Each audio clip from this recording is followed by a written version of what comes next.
Bilang bahagi ng umuusbong na sektor ng agrikultura, ang Mingjian Township ang tinuturing na puso ng produksyon ng tsaa sa Taiwan. Subalit dahil sa pagbabago ng klima, madalas nilang kaharapin ang matinding tagtuyot at kakulangan sa supply ng tubig na nagbabanta sa kalidad ng kanilang sikat na tea leaves.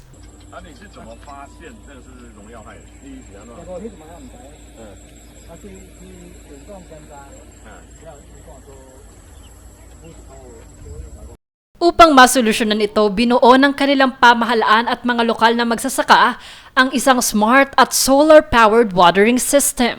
Sa pamamagitan ng app na to, matitrace yung kanyang water system. Water system, right? Yes. The water To system na detect the meron. water system. At ang nagsusupport ng power ay ang mga solar panel. So ito yung app na pinapakita dito yung tension ng water system nila para malaman yung pagsusustain sa nakapaligid ng mga halaman when it comes to this farm. Dito, ang mga ginagamit na solar panel ay nag-iipon ng malinis na enerhiya mula sa araw upang patakbuhin ang mga automated pumps at sensors. Sa tulong ng AI, sinusuri ng system ang moisture ng lupa. This is to detect. There's an electric inside. It used to detect the water moisture density in the soil, basically. Kung kailangan na ng tubig, otomatikong magdidilig ang mga sprinkler ng sakto at tama na supply lamang. Dahil dito, tuloy-tuloy na kalidad at hindi na nakadepende sa ulan ang mga magsasaka. Kaya nananatiling mataas at premium ang kalidad ng kanilang tsaa buong taon. How did you make Using it? charcoal? We are going to see right now. How did you... Napakalaking tipid sa gastos dahil libre ang kuryente mula sa solar power at kontrolado ang patubig. Nabawasan ng mahigit 30% ang kanilang gastusin sa produksyon. Kanila ding ibinahagi na eco-friendly ang mga tsaa.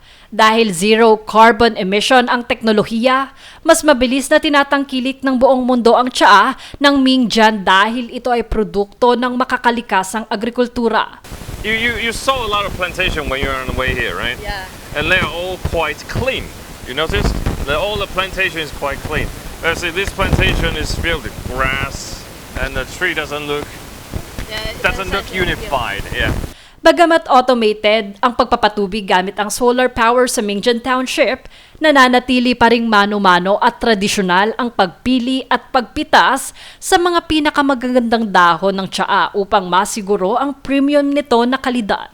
Habang ang mga nakuhang dahon ay sinasailalim pa rin sa mga sinaunang proseso ng pagpapatuyo sa ilalim ng araw at pagpapasunog sa tradisyonal na hurno na maingat na binabantayan ng mga master tea makers.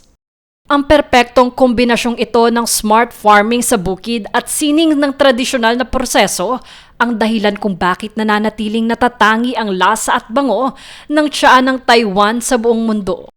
Isang patunay ang Mingjian Township na ang pagsasama ng kalikasan at makabagong teknolohiya ang tunay na magpapasigla sa industriya ng agrikultura.